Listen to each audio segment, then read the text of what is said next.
To establish a baseline, we must first define what do we mean by consciousness. At its most fundamental, it is exactly what vanishes when a person undergoes general anesthesia or falls into a deep, dreamless sleep. It is precisely what returns as well when they wake. It is not merely that the brain is executing complex automated information processing behind the scenes. Rather, there is a subjective experience occurring. The philosopher Thomas Nagel famously articulated this by stating that for a conscious organism, there is something it is like to be that organism. There is an interiority and a first-person perspective. A bad experience is what it's like to navigate a night, but a smartphone or a cup of tea experience is nothing at all. They remain objects regardless of how complex their internal mechanism may be. And yet, when we look for this qualitative experience within the physical architecture of the brain, we encounter a profound conundrum.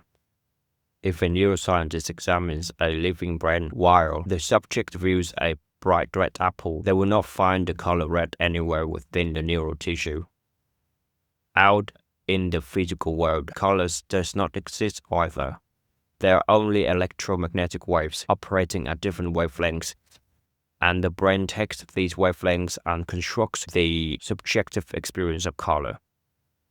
As the artist Paul Cézanne noted, color is the precise place where the brain and the universe meet. It exists in neither one in isolation.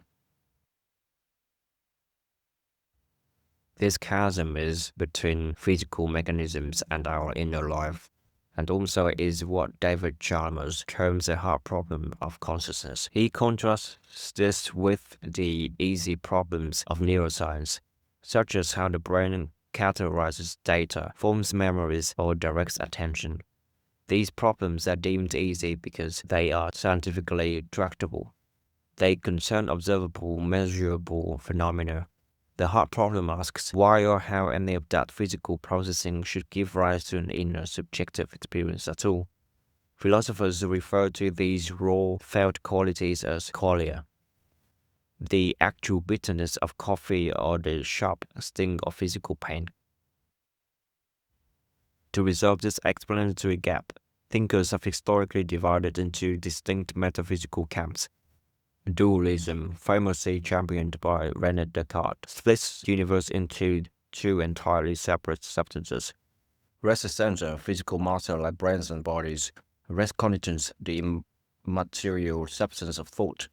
Conversely, Physicalism and Materialism assert that only matter exists, meaning all consciousness states are ultimately identical to physical brain states. Alternatively, Panpsychism argues that consciousness is not a magical switch that suddenly activates at a certain level of biological complexity. Instead, it is a fundamental building block of reality, meaning everything down to an individual electron possesses a microscopic rudimentary sliver of awareness. When looking at modern neuroscience, several core frameworks attempt to map out how the brain orchestrates its awareness. The first is higher order theories, HOT. This framework posits that a basic sensory perception, lower order representation does not become conscious experience until the higher regions, specifically the prefrontal cortex, form a thought about the perception. You do not simply see the color red, you become consciously aware of it when the brain re-represents that side at higher cognitive level. Another prominent model is the global workspace theory, which relies on the theater metaphor. Imagine the unconscious mind is as a massive cast of actors operating in the darkness backstage, competing for a turn on the stage moment.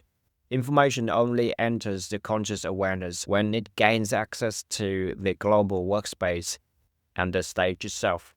Here, attention acts as a literal spotlight. Whichever cognitive process is illuminated by that spotlight is broadcast widely across the distributed network of the brain, allowing it to be synchronized and acted upon, while the losing information remains in the dark backstage. However, some scientists reject the idea of a single unified stream of consciousness altogether. Daniel Dennett's multiple drafts model suggests that the brain is less like a structured theater, more like a chaotic, fast-moving newsroom. Different brain regions process information in parallel, constantly churning out multiple competing interpretations or drafts of reality. There is no single moment where a draft suddenly becomes conscious. Consciousness is simply whichever narrative happens to win the editorial battle, get published by the brain at any given moment. This brings us to a major paradigm shift in cognitive neuroscience.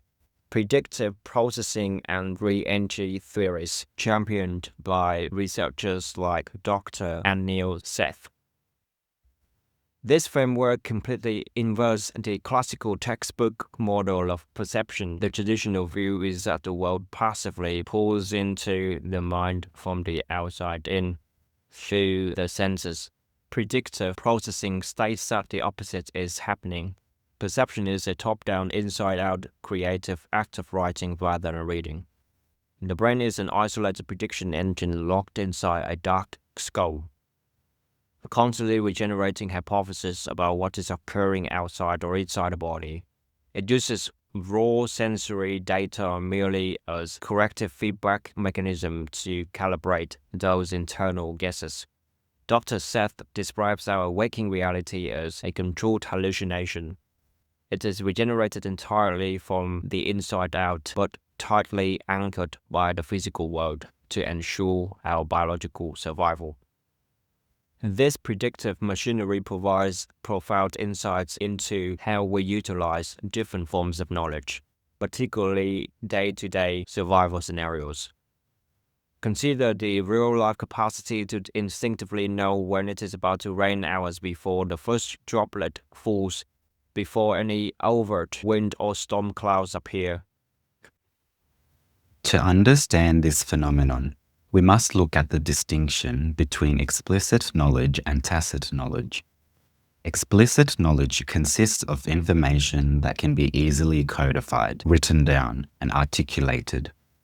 Predicting rain explicitly involves reading a barometer, checking a weather application, or calculating relative humidity. It is logical, verbal, and requires conscious, deliberate thought. Tacit knowledge, however, represents a deeper, unstructured capacity. As the philosopher Michael Polanyi stated, we can know more than we can tell. It is an implicit knack, developed over time through environmental pressure, exposure, such as subconsciously absorbing weather patterns. This connects directly to consciousness, even when the air appears entirely still. The physical environment is shifting. Hours before a downpour, there are microscopic changes in barometric pressure that alter the fluid pressure in the inner ear. Relative humidity rises, altering how moisture evaporates from the skin. Trace chemical signatures like petrichor or upper atmospheric ozone enter the air. Explicitly, a person is not calculating these variables. Instead, the brain processes this tacit sensory data backstage in the unconscious mind. Because the brain has learned to associate these microscopic physical sensations with rain, the internal prediction engine runs a top-down hypothesis and broadcasts the finished product directly into global workspace. The brain does not deliver a spreadsheet of data, it serves up a fully formed gut feeling, a specific type of qualitative internal feeling, or qualia. This demonstrates that consciousness is deeply embodied. The nervous system interacts continuously with the physical environment, translating tacit patterns into immediate subjective reality. We see further empirical proof of this predictive architecture through clear perceptual illusions. In the famous checkerboard illusion, when viewing two squares labeled A and B within a cast shadow, the brain's internal model automatically factors in the shadow context, forcing the observer to perceive them as entirely different shades of grey. Yet, if those pixels are isolated, they are mathematically identical.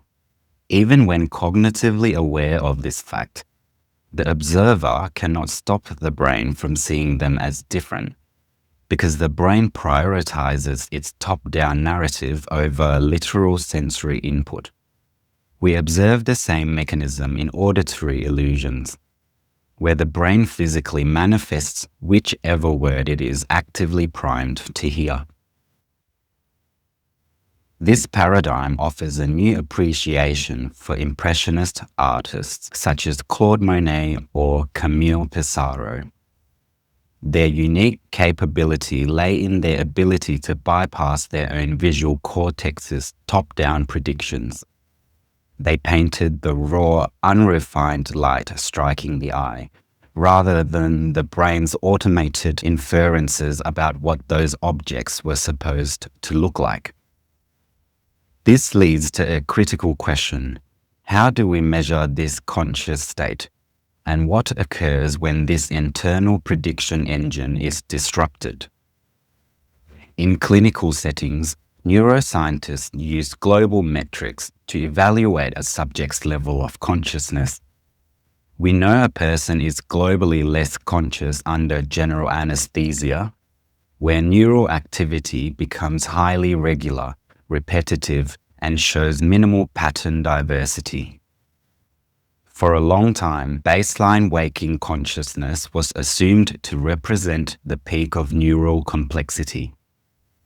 However, groundbreaking neuroimaging studies, such as those conducted at Imperial College London, recorded brain activity from individuals undergoing psychedelic experiences with substances like LSD, psilocybin, or low-dose ketamine. When applying algorithmic complexity measures to the psychedelic brain, researchers discovered that neural activity was significantly more diverse, random, and less predictable than normal waking consciousness.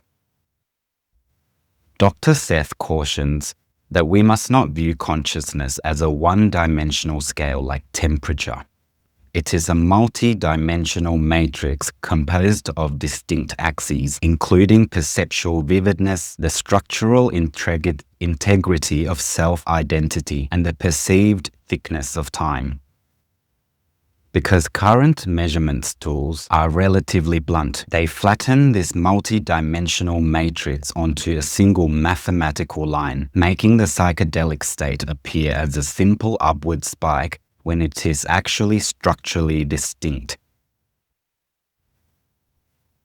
Phenomenologically, a high dose of psychedelics deconstructs the brain's internal generative models.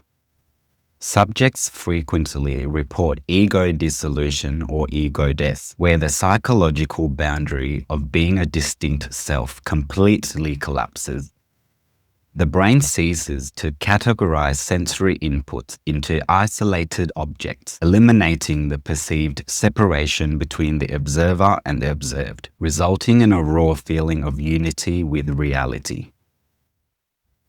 This state aligns with what philosopher Thomas Metzinger termed the pure awareness state, or the minimal phenomenal experience. It is a baseline mode of consciousness that occurs when the brain's higher-level cognitive scaffolding, autobiographical memory, future planning, and object categorization is stripped away. What remains is the raw fact of awareness itself. For a neuroscientist, this alteration emphasizes the material basis of mind. It demonstrates what a minute pharmaceutical modification to a physical receptor can entirely reconstruct a subject's universe. Understanding how the brain normally integrates these disparate sensory inputs brings us to the binding problem. Why do we experience a seamless, unified conscious stream rather than a fragmented accumulation of sights and sounds?